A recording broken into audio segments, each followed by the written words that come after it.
Hi friends, ஒரு சிம்பிளான some பார்க்கலாம். விடுபட்ட எழுத்தை காண்க. CIL QDU PFV KN இங்கே என்ன லெட்டர் வரும்னு கேட்டிருக்காங்க. அடுத்தது A to Z வரை நம்ம எழுதிக்கலாம். ஏனா 1, Bனா 2, அந்த மாதிரி நம்பர்ஸில் A to Z வரை நம்ம எழுதிக்கலாம். இப்போ CIL QDU PFV KN இங்கே என்ன எண் வரை நம்ம இப்போ கண்டுபிடிக்க போகிறோம். இங்கே C என்ன இருக்கு? 3. I என்ன இருக்கு? I 9. L என்ன இருக்கு? 12. Q 17. D 4. அப்போ U 21. இப்போ என்ன பண்ணியிருக்காங்கன்னா இங்க 3 9 இருக்கா? C3 I 9 இருக்கா? C3 plus I 9. இது ரெண்டுமே நம்ம பிளஸ் பண்ணோம்னா 3 பிளஸ் 9 12.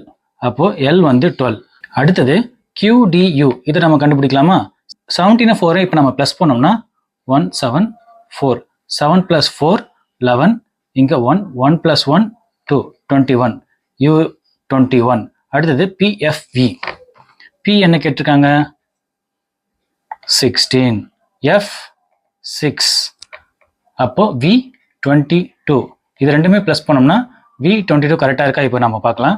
6 + 6 12. பேலன்ஸ் 1 1 + 1 2 22. V கரெக்டாக இருக்கா? இப்போ அதே மாதிரி KN இப்போ நம்ம கண்டுபிடிக்கலாம். K என்ன இருக்கு? 11. N 14. இப்போ 14 + 11 4 + 1 5 1 + 1 2 25. 25 என்ன இருக்கு? Y. அப்போ KNY. சார் Y தான் சரியான விடை. இதே மாதிரி நம்ம அடுத்த வகுப்புல சந்திக்கலாம். நன்றி.